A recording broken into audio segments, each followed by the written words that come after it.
Hello dear students. आज जो बचा क्वेश्चन है क्लास 10th की जो त्रैमासिक परीक्षा लिया गया है उसको आज हम समाप्त करेंगे। तो सबसे पहले जो क्वेश्चन है इसको पहले हम समझते हैं। इसको सबसे पहले हम समझते हैं। बहुत आसान क्वेश्चन है लेकिन थोड़ा सा समझने लायक है।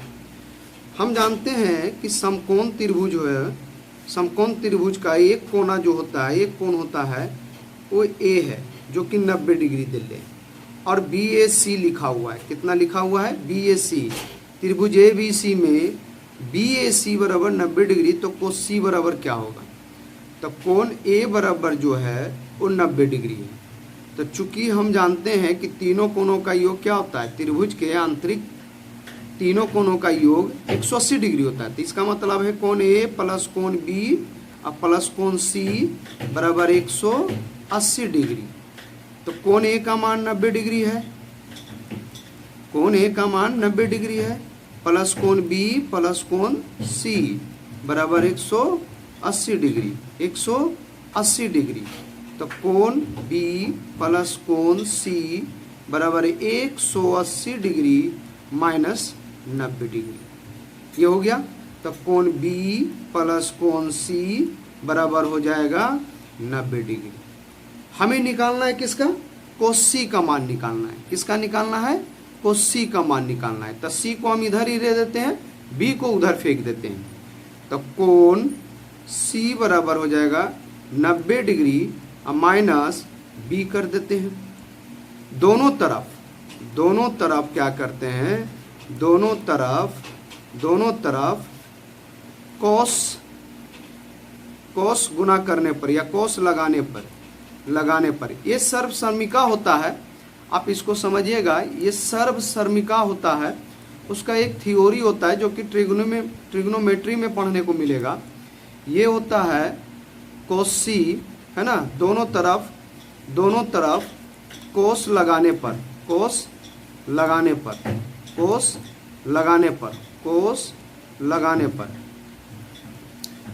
तो कोस सी हो गया। ये कोण हट गया है क्योंकि ये सर्वसर्मिका में आ गया, तो कोण जो है ऑलरेडी सी बन जाता है। उसी तरह से कोस 90 डिग्री माइनस बी हो गया। और आप जानते हैं कि कोस सी तो ऐसे ही रह जाएगा बराबर कोस 90 डिग्री माइनस बी जब होगा तो इसका चेंज हो जाता है। तो यहाँ पर हो जाएगा साइन बी हो जाएगा।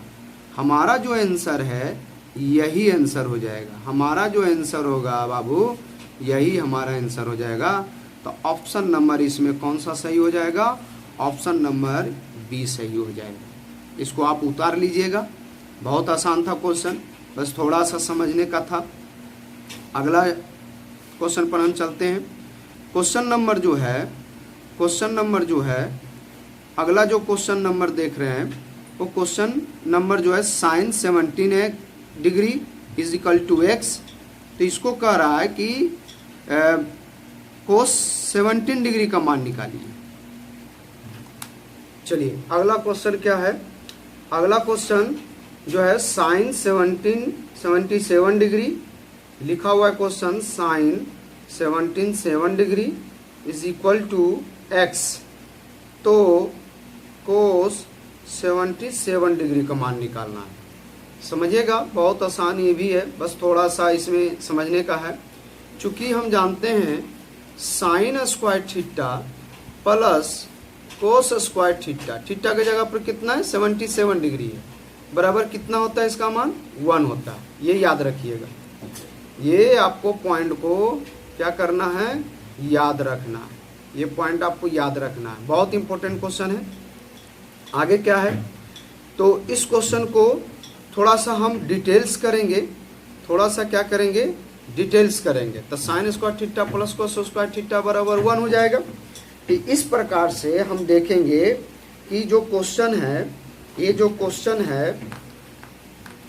क्वेश्चन है तो हम इसको इस तरह से लिख सकते हैं, मान लिख सकते हैं, क्योंकि cos sine 77 degree is equal to हम कर सकते हैं साइन स्क्वायर, ये x था तो साइन स्क्वायर 77 डिग्री x मान लेते हैं, सॉरी एक्स स्क्वायर कर लेते हैं, क्योंकि दोनों तरफ एक्स अथी वर्ग किए हैं, इधर वर्ग किए हैं तो इधर भी वर्ग करेंगे, है ना।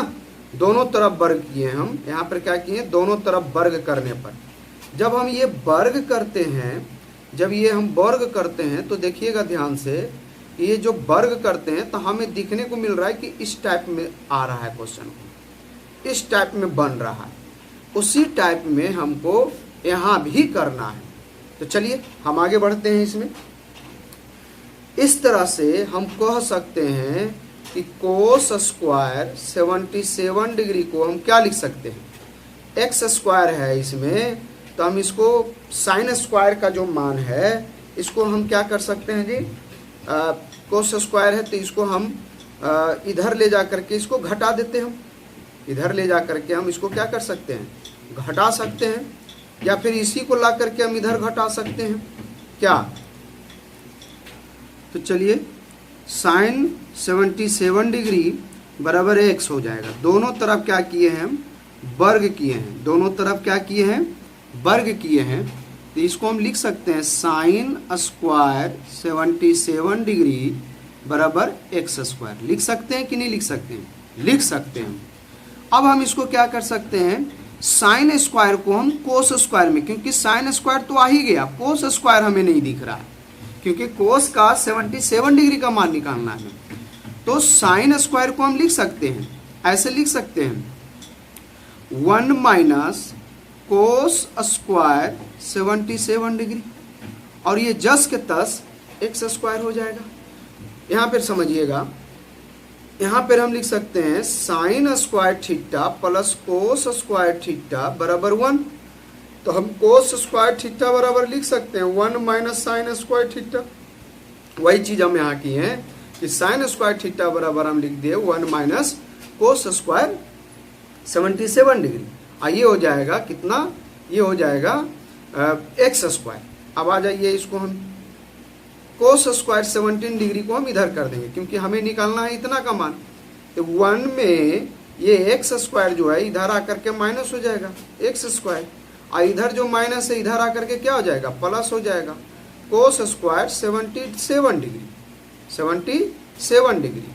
अब इसको हम ऐसे लिख सकते हैं कि कोस 77 डिग्री बराबर अंडर रूट, क्योंकि स्क्वायर जो है इसके ऊपर अंडर रूट चल जाएगा 1 माइनस एक्स स्क्वायर, या फिर दोनों तरफ वर्ग कर देते हैं तब जा करके ये खत्म होगा। तो इस तरह से हमारा क्या हो जाएगा, ये आंसर हो जाएगा, हमारा क्या हो जाएगा, ये आंसर हो जाएगा, यही हमारा आंसर है। अब हम लोग बात करते हैं कि कोस 77 डिग्री का मान कौन सा दिख रहा है, तो option number B is the correct option, B is the correct option. Next question चलते हैं, इसको आप लोग उतार लीजिए, बहुत इंपॉर्टेंट क्वेश्चन है ये। VVI क्वेश्चन को हम अभी भी नोट कर देते हैं, VVI ये बोर्ड में आपको देखने को मिल जाएगा ये क्वेश्चन, और VVI है वेरी वेरी इंपॉर्टेंट क्वेश्चन है। चलिए अब हम इसको मिटाते हैं, रफ करते हैं, और आप लोग इसको जरूर बनाइएगा, नहीं बनाइएगा तो नहीं सीख पाइएगा, इसको बार बार बनाने की कोशिश कीजिएगा। चलिए अब इसको हम रफ करते हैं। अगला क्वेश्चन क्या है, क्वेश्चन 45 नंबर क्या है, sine 30 degree plus cos 60 degree अब प्लस tan 45 डिग्री। लो जी ये तो मान रखने का है। साइन 30 डिग्री का मान कितना होता है, 1/2, प्लस कोस 60 डिग्री का मान कितना होता है, 1/2। अगर साइन 30 का है तो कोस 60 का, दोनों का मान बराबर होते हैं। इसके पिछले वाले भी वीडियो में हम बताए थे, उसमें भी उस स्लाइड में भी हम बताए थे। अब प्लस tan का मान कितना होता है, 1 होता है। अब इसके नीचे कुछ नहीं तो 1 है, इसका एलसीएम ले लीजिए, 2 का 2 1 का एलसीएम 2 से भाग 2 में, एक बार में 1 प्लस 1 प्लस ये 2 हो जाएगा, 1 से भाग देंगे 2 में, 2 बार में कटेगा, 2 मल्टीप्लाई 1 हो जाएगा तो 2 हो जाएगा, ये हो जाएगा 4/2, ये 2 एकम 2 और 2 दूनी 4 बराबर ये 2 हो जाएगा। यही हमारा आंसर है। ऑप्शन नंबर कौन सा दिख रहा है, ऑप्शन नंबर सी दिख रहा है। कोई दिक्कत यहाँ तक नहीं। अब इसको हम रफ करते हैं, आप लोग फार्मूला याद रखिएगा, डिग्री का मान याद रखिएगा तो ज़्यादा बेनिफिट होगा। आगे हम लोग चलते हैं, अगला क्वेश्चन क्या है इसमें जी? अगला क्वेश्चन 46 में है। क्या है ये 46 नंबर? Sec Q 60 degree multiply sine square 45 degree और tan square 45 degree multiply cosec square 30 degree. ये क्यू जो है, ये क्वेश्चन जो है, ये क्यू दिया है जो इस पे थोड़ा सा क्वेश्चन हम बोल रहे थे कि 46 क्वेश्चन नंबर देखिएगा 46 नंबर बहुत इंपॉर्टेंट है। चूंकि हम जानते हैं, क्या जानते हैं जी? सेक 60 डिग्री का मान होता है 2 होता है। पूछो अब कैसे? कोस 60 डिग्री का मान 1/2 होता है, तो इसका जस्ट अपोजिट जो जाता है तो 1/, कोस को क्या लिख सकते हैं? 1/सेक लिख सकते हैं, सेक 60 डिग्री। तो ये जो बट्टा में जाएगा तो ये 2 ऊपर चला जाएगा, 2/1 हो जाएगा। तो इसलिए सेक 60 डिग्री कोस सेक में जाएगा तो ये उल्टेगा तो कितना हो जाएगा? सेक 60 डिग्री। ये जब हम उलट करके लिखेंगे तब तो ये हो जाएगा कितना? 2 डिग्री, 2 हो जाएगा मान इसका। कितना हो जाएगा जी? 2 हो जाएगा। चलिए आगे हम लोग बात करते हैं, चर्चा करते हैं। इस प्रकार से फॉर्मूला याद रखिएगा तो बनेगा। उसी तरह से क्या दिया हुआ है? साइन 45 डिग्री का मान कितना है? तो साइन 45 डिग्री का मान कितना हो सकता है? 1/√2 हो सकता नहीं? होगा 1/√2। उसी तरह से tan 45 डिग्री का मान कितना होगा? tan 45 डिग्री का मान जो है 1 होता है। कितना होता है? 1 होता है। कोस 60 डिग्री, अब देखिएगा, कोस 60 डिग्री, कोस 60 डिग्री का मान कितना होता है जी? कोस 60 डिग्री है, 30 डिग्री है, 30 डिग्री है, कोस 30 डिग्री है, कोसेक स्क्वायर 30 डिग्री है, कोसेक स्क्वायर 30 डिग्री।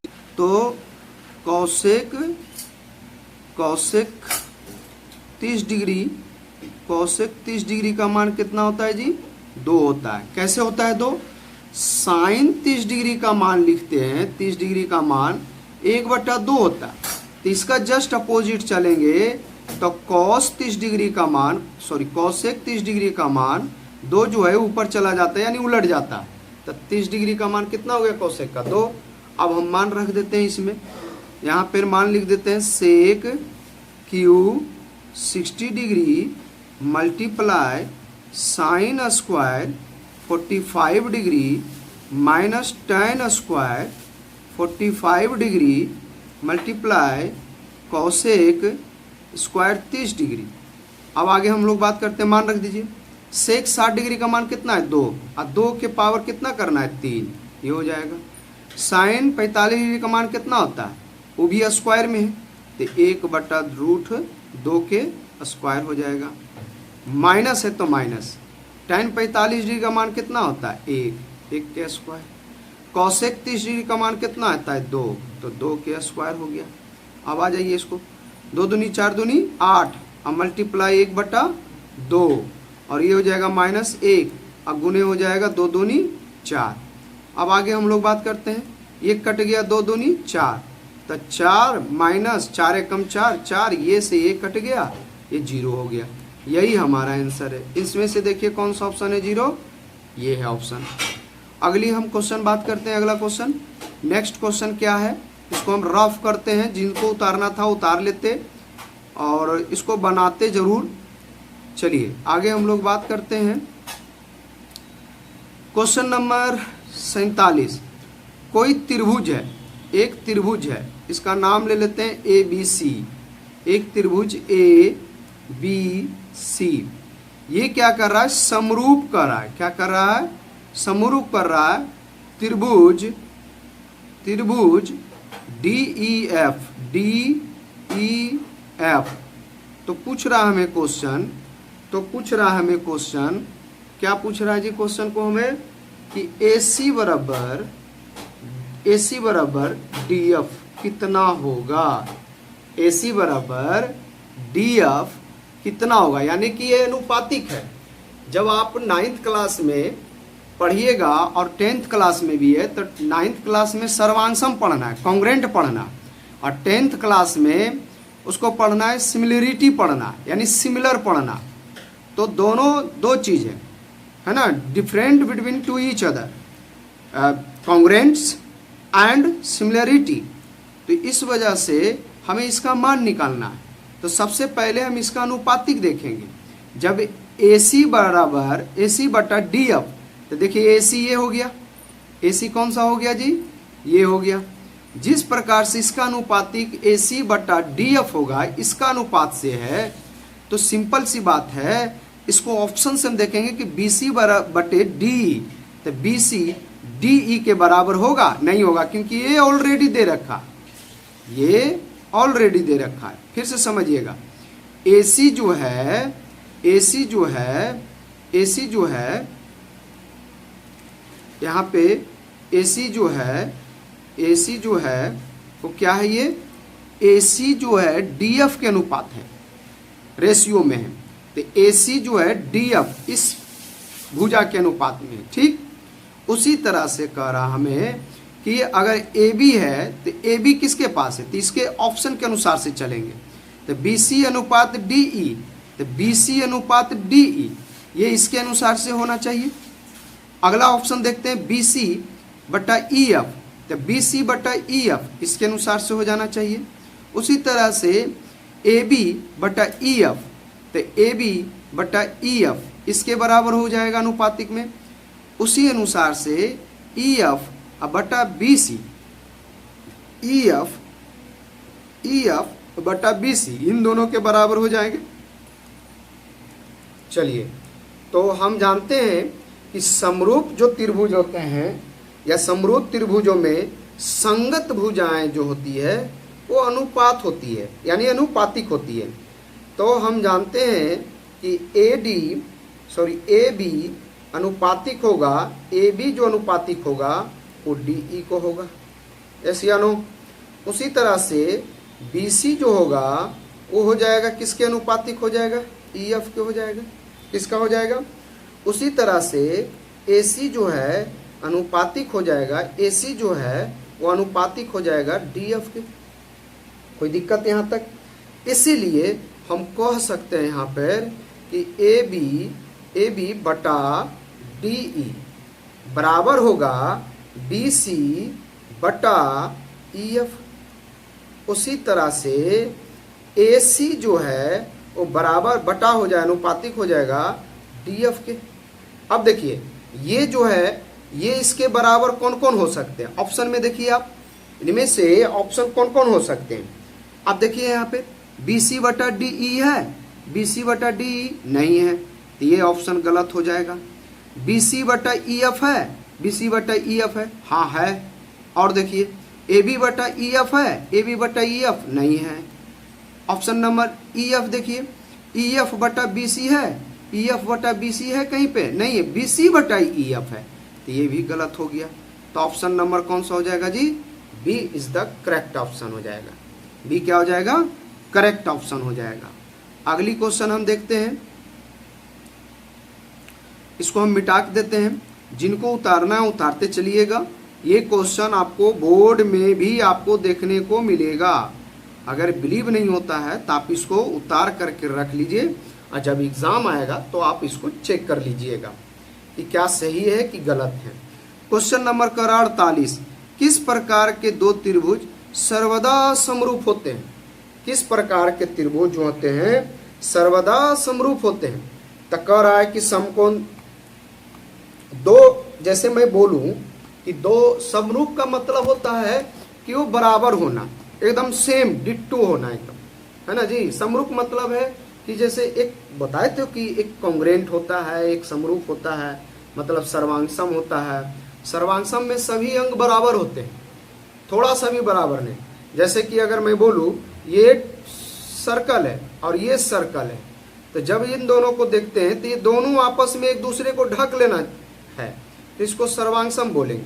लेकिन अगर मान लेते हैं कि एक हो गया 1 के सिक्का और एक हो गया 5 के सिक्का, तो इन दोनों आपस में गोल तो है लेकिन ये बड़ छोट है, तो समरूप है, मतलब एक जैसा देखने को मिलता है। तो सबसे पहले समकोण जो त्रिभुज होते हैं वो अनुपात में भिन्न हो जाते हैं। अनुपात में क्या होते हैं? भिन्न हो जाते हैं। जो समकोण होते हैं अनुपात में क्या हो जाते हैं? भिन्न हो जाते हैं, इसलिए ये नहीं होंगे, यानी समकोण जहां भी देख रहे हैं वो गलत हो जाएगा। अगला जो है विषमबाहु भी जो होते हैं वो समरूप नहीं होते हैं। विषमबाहु भी समरूप नहीं होते हैं क्योंकि विषमबाहु में तीनों भुजा आपस में बराबर नहीं होते, सब डिफरेंट होते हैं।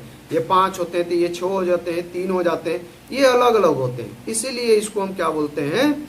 डिफरेंस बोलते हैं। क्या बोलते हैं? डिफरेंस बोलते हैं, जो कि विषमबाहु नहीं होगा। अगला जो है समद्विबाहु, समद्विबाहु भी नहीं होगा। इसमें बेशक 2 भुजा बराबर होंगे लेकिन जो तीसरा भुजा होंगे वो क्या होंगे? भिन्न होंगे, इसलिए समद्विबाहु त्रिभुज भी नहीं होंगे। इस प्रकार से हमें जो ऑप्शन बच रहा है वो हमें त्रिभुज में सर्वदा समरूप होते हैं। तो कौन सा होते हैं जी? ये सर्वांग समरूप में समबाहु त्रिभुज होते हैं, क्योंकि तीनों भुज आपस में क्या होते हैं? बराबर होते हैं, जिसको हम एक नाम देते हैं एंगल एंगल एंगल से, एंगल समरूपता से, एंगल समरूपता से। आपको 9th में पढ़ाएंगे तब आपको बताया जाएगा इसमें। चलिए अगला क्वेश्चन हम लोग चलते हैं। क्वेश्चन नंबर अगला हम चलते हैं 49 नंबर। 49 भी आसान है जी। आप लोग जानते हैं कि एक्स अक्ष तथा वाई अक्ष के कटान बिंदु को क्या कहते हैं? जहां पर एक्स अक्ष और वाई अक्ष को जहां पर काट रहा है उसको हम मूल बिंदु कहते हैं। 1 नंबर का क्वेश्चन है, सबसे आसान क्वेश्चन है। अगला जो है 50 नंबर देखिएगा, ये 49 हो गया। 50 नंबर देखिएगा, 50 नंबर क्या कर रहा है कि बिंदु -4 और -3 के मूल बिंदु से दूरी कितना है। अब इसका दूरी निकालना है, तो हम जानते हैं दूरी बराबर फॉर्मूला होता है कि x² + y²। डायरेक्ट हम लिख दिए, क्योंकि मूल बिंदु से कर रहा है तो मूल बिंदु से ऐसे भी कर सकते हैं।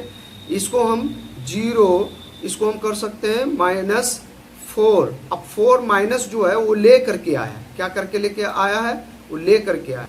तो हम बता रहे थे कि मूल बिंदु से जो दूरी होती है यानी डिस्टेंस होती है अंडर रूट x² + y²। अब मान रख दीजिए जी, dx का मान कितना है? -4 है, -4 का स्क्वायर, प्लस y का मान कितना है जी? तो y का मान हो जाएगा -3, 3 के स्क्वायर। ये बराबर हो जाएगा, ये 4 × 16 + 3 × 9 बराबर √25। इसका मान निकल करके आएगा 5 यूनिट। ऑप्शन में देखिए 5 यूनिट कहाँ है? Option number B is the correct option. आगे हम लोग बात करते हैं इसको मिटा करके, ये मिटाते हैं हम। अब कह रहा है क्वेश्चन, अगला क्वेश्चन को समझिएगा, बहुत आसान है ये क्वेश्चन। अगला क्वेश्चन कह रहा है, अगला क्वेश्चन क्या है कि मूल बिंदु के निर्देशांक। लो जी, मूल बिंदु का मतलब है कि जहां x और y अक्ष को काटता है तो इसको हम मूल बिंदु बोलते हैं। क्या बोलते हैं? मूल बिंदु बोलते हैं। तो कॉमन का जो ऑप्शन होगा ऑप्शन नंबर ए हो जाएगा। ये A is the correct option. Next slide पर हम चलते हैं। अगला स्लाइड क्या है? 52 नंबर।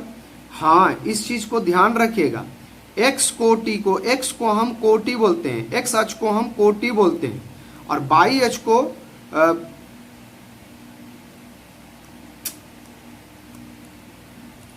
समझिएगा, कोई बिंदु है, मान लेते हैं एक x है और एक y है, तो x अक्ष को हम भुज बोलते हैं। क्या बोलते हैं? भुज। और y अक्ष को हम क्या बोलते हैं? कोटि बोलते हैं। क्या बोलते हैं? कोटि बोलते हैं। तो ऑप्शन जो है कह रहा है कि क्वेश्चन जो है कि बिंदु इतना का भुज कौन है? तो भुज कौन सा होता है? x अक्ष का होता है, तो -5 हो गया। तो ऑप्शन नंबर कौन सा हो जाएगा जी? -5 हो जाएगा। ये डी ऑप्शन हो जाएगा सही। अगला क्वेश्चन है, अगला क्वेश्चन क्या है? -7 और 12 को x अक्ष से दूरी कितना है? x अक्ष से दूरी कर रहा है। तो पहले इस चीज को समझिएगा। तो हम बता रहे थे क्वेश्चन नंबर -7 और -12 की x अक्ष से दूरी।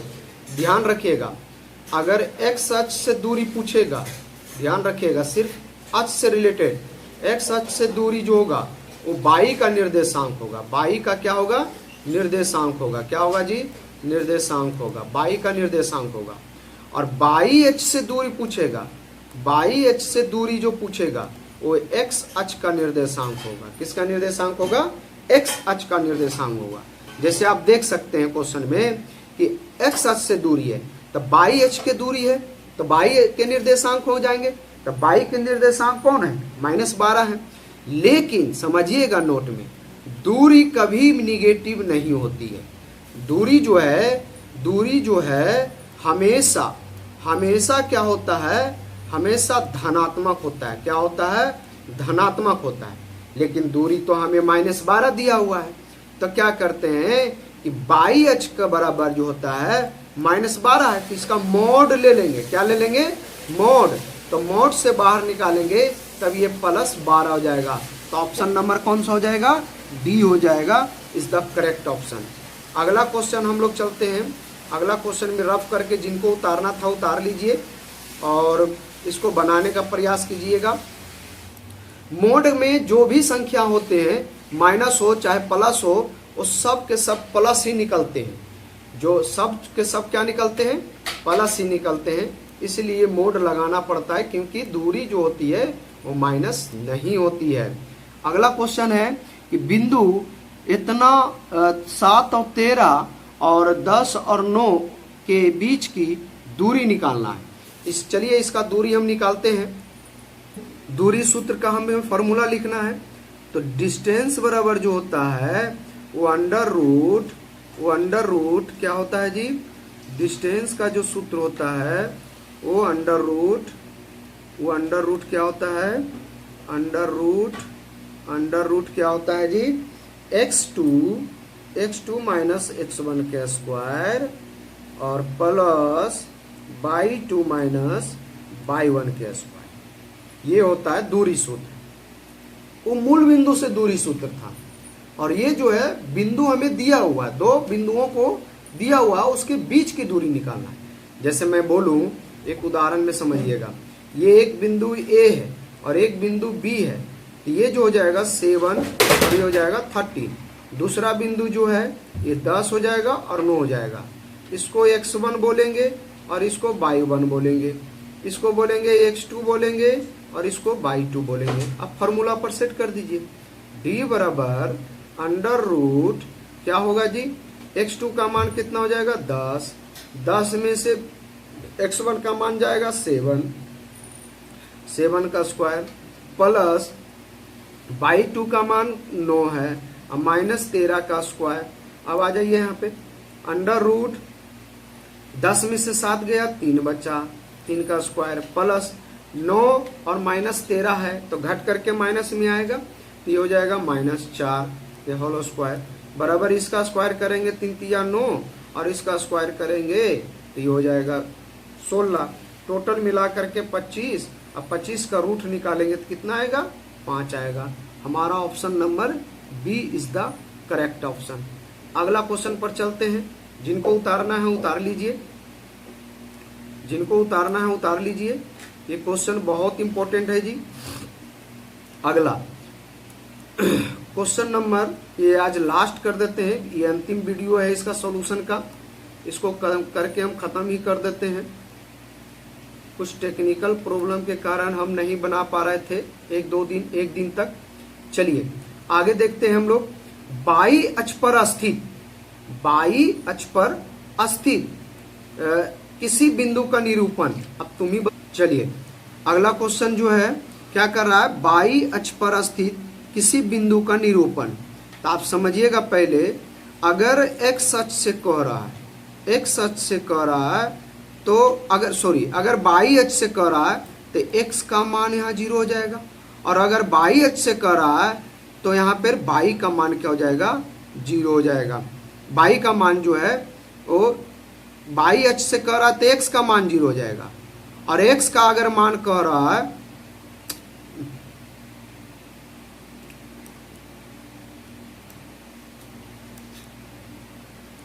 समझिएगा ये क्वेश्चन, एक्स अक्ष है तो इसमें बाई अक्ष का स्थित कर रहा है, तो एक्स अक्ष का मान क्या हो जाएगा, 0 हो जाएगा, और बाई अक्ष तो अपना रहेगा ही रहेगा। तो ये ऑप्शन नंबर कौन सा हो जाएगा, ये ए ऑप्शन सही हो जाएगा। अगला स्लाइड पर हम लोग चलते हैं। अगला स्लाइड क्या है, इतना इतना को मिलाने वाले रेखाखंड के मध्य बिंदु के निर्देशांक निकालिए। क्या निकालिए, मध्य बिंदु के निर्देशांक निकालिए। तो अगला क्वेश्चन में कह रहा है 55 नंबर क्वेश्चन, बिंदुओं 4, 7, 6, 5 को मिलाने वाली रेखाखंड के मध्य बिंदु। जैसे इसको समझिएगा, 56 नंबर, इसको समझिएगा। जैसे एक रेखाखंड है, एक रेखाखंड का नाम ए और बी है, उसका बिंदु का है 4 और 7 है, और दूसरा जो है 6 और 5 है। इन दोनों के मध्य बिंदु निकालना है। तो इसका मान x और y होगा, क्योंकि x y में निकलेगा ना। तो हम लोग जानते हैं कि मध्य बिंदु निकालने के लिए x बराबर निकालेंगे, तो ये क्या हो जाएगा जी, x1 plus x2, x1 plus x2। इसमें x2 कौन है और x1 कौन है, ये आपको पता होनी चाहिए। इसको x1 मान लेंगे, इसको क्या मान लेंगे, x1 मान लेंगे। क्या मान लेंगे जी, x1। और इसको मान लेंगे x2, और इसको मान लेंगे y1, और इसको मान लेंगे y2 मान लेंगे। तो वही है इसमें, और 2 से क्या करेंगे, भाग दे देंगे। तो x का मान, अब x में x1 और x2 कितना हो गया, 4 और 6 हो जाएगा। तो 4 प्लस 6 बट्टा 2 बराबर 10 बट्टा 2 बराबर 5। x का मान 5 आ गया। उसी तरह से y का मान जो होगा वो कौन कौन होगा, 7 प्लस 5 बट्टा 2, ये हो जाएगा 12 बट्टा 2 बराबर ये हो जाएगा 6, ये कट जाएगा ये।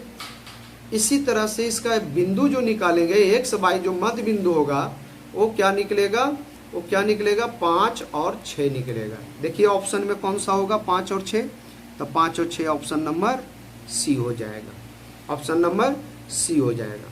चलिए अगला क्वेश्चन हम लोग चलते हैं, अगला क्वेश्चन चलते हैं हम लोग। क्वेश्चन नंबर अब हम लोग अगला चल रहे हैं। अगला क्वेश्चन है, किसी त्रिभुज की माध्यिका एक दूसरे को किस अनुपात में विभक्त करती है। बहुत इंपॉर्टेंट क्वेश्चन नंबर 57 देखिएगा क्या कर रहा है, क्वेश्चन नंबर 57 देखिएगा क्या कर रहा है, 57 नंबर बहुत इंपॉर्टेंट क्वेश्चन है ये भी, ये आपको ज्योमेट्री में देखने को मिलेगा। क्वेश्चन नंबर 57 क्या है, 57 में सबसे पहले आप इसका थ्योरी जानिएगा। त्रिभुज की जो माध्यिकाएं हैं, माध्यिकाएं होते हैं, त्रिभुज की जो माध्यिकाएं होते हैं, माध्यिकाएं होते हैं, माध्यिकाएं जो होती है, माध्यिकाएं जो होती है एक दूसरे को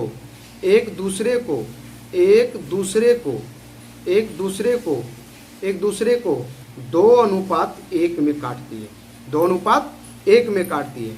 यही आपका आंसर है, ऑप्शन नंबर ए हो जाएगा। इसके बारे में अब हम समझते हैं, हम ऐसे ही ओरली बता देते हैं। आप लोग जब थ्योरी पढ़िएगा या पढ़े होंगे तो आपको उसमें पता होगा क्या होगा कि ज्यामिति में अगर देखा जाए तो त्रिभुज की तीनों माध्यिकाओं के प्रतिच्छेदन बिंदु को, त्रिभुज के जैसे कि ये त्रिभुज है, ये तीनों जो बिंदु है, ये त्रिभुज हो गया, ये त्रिभुज के तीनों माध्यिकाओं है ना, तीनों माध्यिकाओं, जैसे ये हो गया, ये हो गया, ये हो गया, इसी को बोलते हैं तीनों माध्यिकाएं। और जिस बिंदु पर ये मिल रहा है उसको हम लोग केंद्रक कहते हैं। इसको क्या बोलते हैं, केंद्रक बोलते हैं। इसको क्या बोलते हैं, केंद्रक बोलते हैं। क्या बोलते हैं जी, केंद्रक बोलते हैं। क्या बोलते हैं, केंद्रक बोलते हैं। उसी तरह से अगला जो है, और केंद्रक का एक मूलभूत गुण यह है कि प्रत्येक माध्यिका को 2 रेखाखंडों में विभाजित करता है। 2 रेखाखंडों का मतलब है, समझिएगा, जैसे कि ये है एक त्रिभुज, तो ये जो यहाँ से शीर्ष से डाला गया जो है रेखा है, तो इस रेखा को 2 बराबर भागों में बांटेगा। ये अगर यहाँ से भी डालेगा तो इस रेखा को 2 बराबर भागों में बांटेगा, यहाँ से भी डालेगा तो यहाँ से 2 बराबर भागों में बांटेगा। इसी को हम लोग केंद्रक कहते हैं। क्या कहते हैं, केंद्रक कहते हैं। आगे पॉइंट इसी में है कि शीर्ष से केंद्रक तक का रेखाखंड केंद्र से विपरीत भुजा के मध्य बिंदु तक की जो रेखाखंड होती है और उसकी जो लंबाई होती है वो दुगनी होती है। क्या होती है, दुगनी होती है। क्या होती है जी, दुगनी होती है। इसलिए माध्यिकाएं जो होती है एक दूसरे को 2:1 में काटती है। तो यही हमारा ऑप्शन हो जाएगा। कोई दिक्कत यहाँ तक नहीं। क्वेश्चन नंबर 55 देखिएगा, किसी त्रिभुज के लंब संधिवाचकों के कटान बिंदु को कहते हैं। अब इसमें लंब संधिवाचक है, समझिएगा, इसको मिटा करके हम समझाते हैं। लंब संधिवाचक की चर्चा कर रहा है। एक तो हो गया माध्यिका, एक क्या हो गया ये, माध्यिका, इसको हम रहने देते हैं अभी। एक होता है माध्यिका। तो किसी भी त्रिभुज के लंब संधिभाजक के कटान बिंदु को क्या कहते हैं, उसको हम लंब संधिभाजकों के प्रतिच्छेदन बिंदु कहते हैं। लंब संधिभाजक जो होते हैं, इसका मतलब है कि ये वे रेखाएं होते हैं जो त्रिभुज की प्रत्येक भुजा के मध्य बिंदु को 90 डिग्री कोण पर गुजरती है, इसी को बोलते हैं। तो इसका हम लोग आंसर अगर निकाले तो इसको हम बोलते हैं परिकेंद्र बोलते हैं। क्या बोलते हैं, परिकेंद्र बोलते हैं। क्या बोलते हैं जी, इसको परिकेंद्र बोलते हैं। यही हमारा क्या हो जाएगा, आंसर हो जाएगा। जब आप थ्योरी पढ़िएगा इसका तब आपको देखने को मिलेगा। अगला स्लाइड पर हम लोग चलते हैं। क्वेश्चन नंबर हम बोल रहे थे 59 नंबर 59 नंबर क्या कह रहा है क्वेश्चन को, क्वेश्चन नंबर 59 क्या कह रहा है, इसको समझिएगा। समकोण त्रिभुज में न्यून कोणों की अधिकतम संख्या हो सकती है। तो आसान है जी, बहुत आसान है, 2 होगा इसमें। जैसे समकोण है, मान लेते हैं ये समकोण है, ये समकोण है, तो ये तो हो गया 90 डिग्री। ये कितना डिग्री, 90 डिग्री।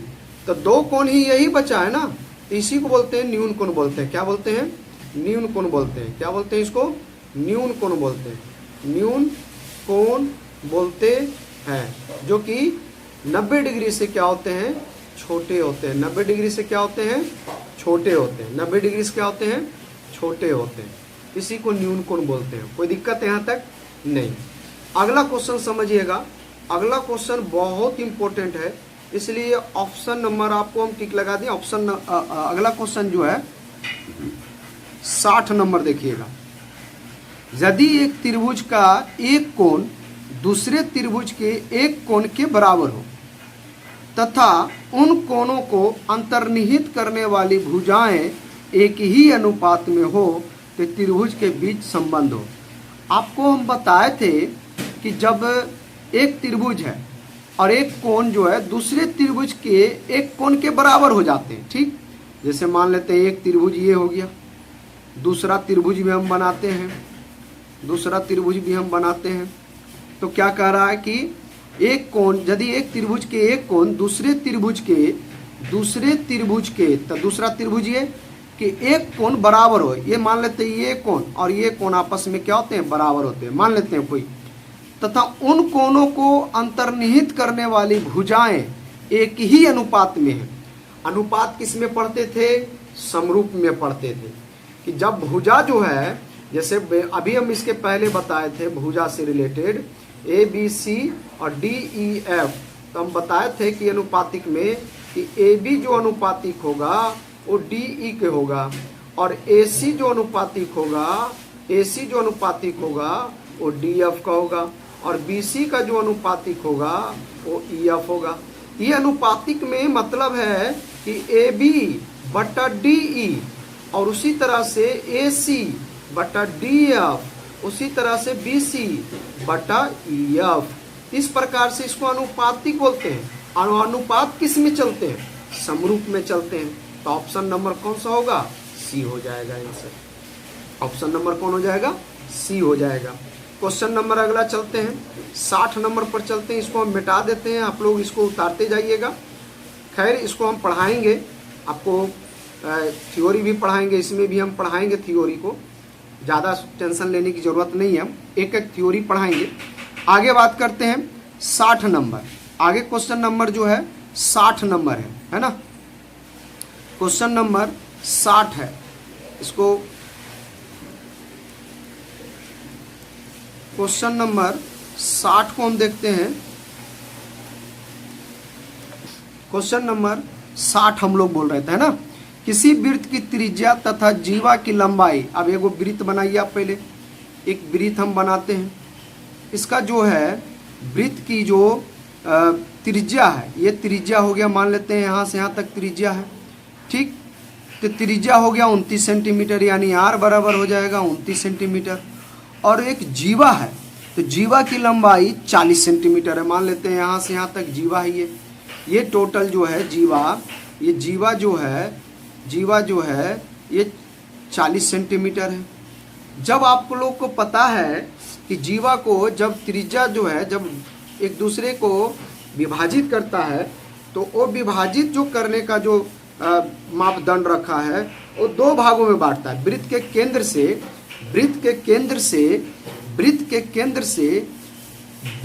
केंद्र से जब जीवा पर लंब डाला जाता है तो जीवा को आधी लंबाई बांटता है, यानी कि 40/2 बराबर कितना हो जाएगा जी, 20 हो जाएगा।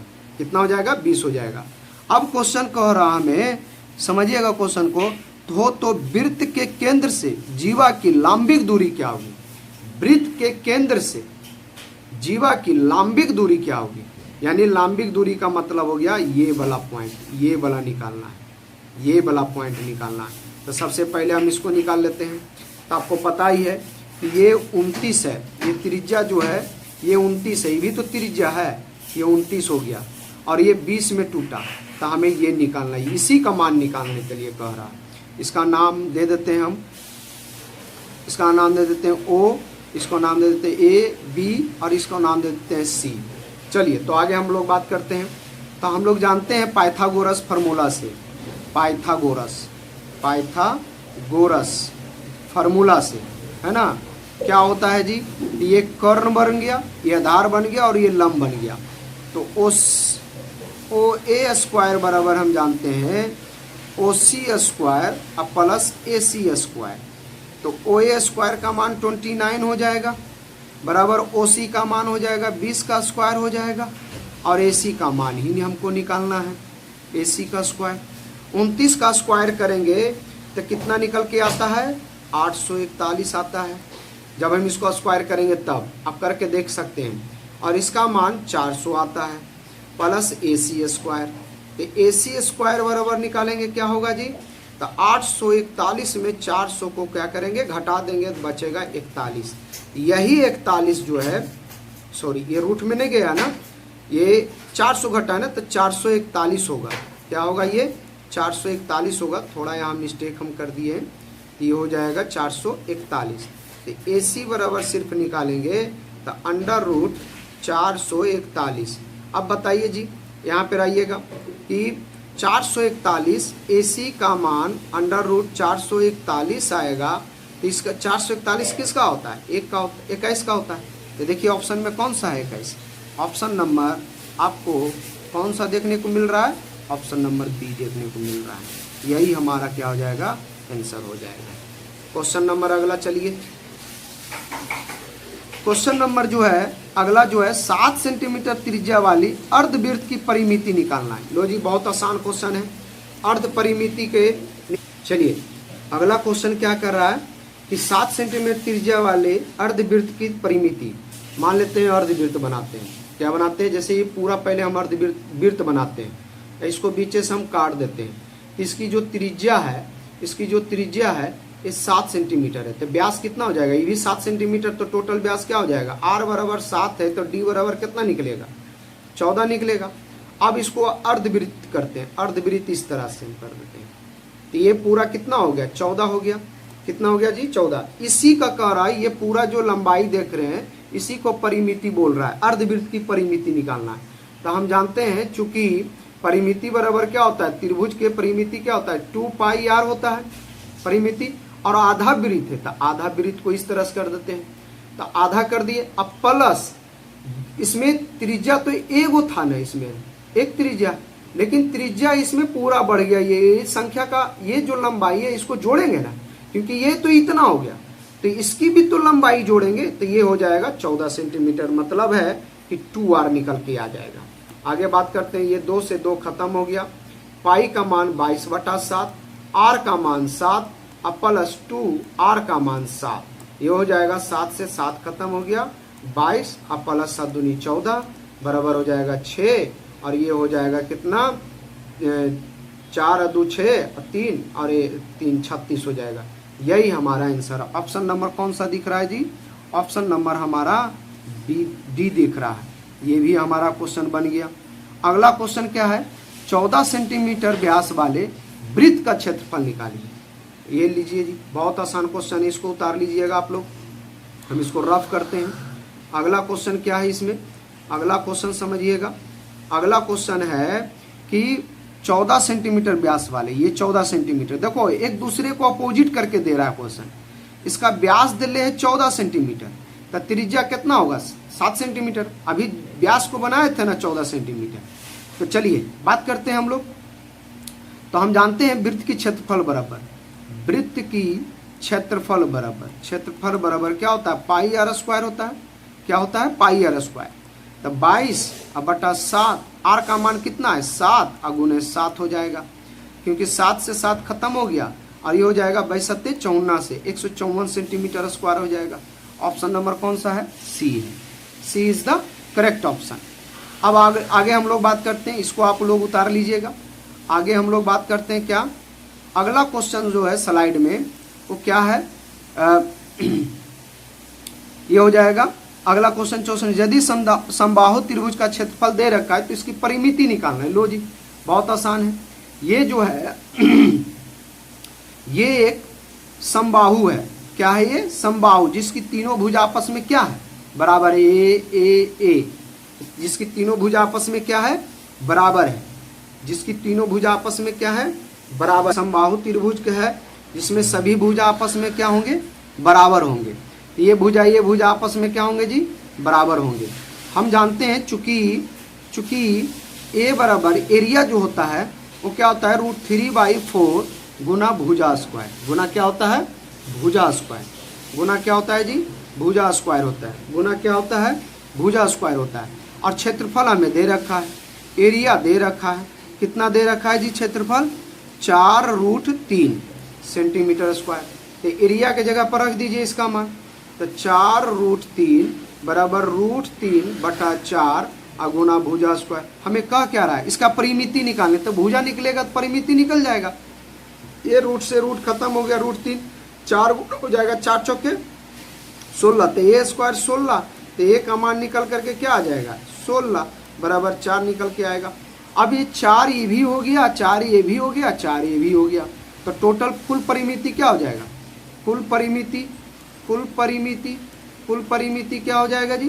कुल परिमिति क्या हो जाएगा? तो 4 + 4 + 4। परिमिति में सभी भुजा आपस में जोड़ दिए जाते हैं, तो 4 × 12 हो जाते हैं। 12 सेंटीमीटर स्क्वायर किस में दिख रहा है? Option number D is the correct option. तो चलिए आज भर हम इतना ही छोड़ते हैं। आप लोग का क्वेश्चन हम पूरा डील कर दिए हैं। अब आगे जो क्वेश्चन होगा वो 9th क्लास का सॉल्यूशन होगा।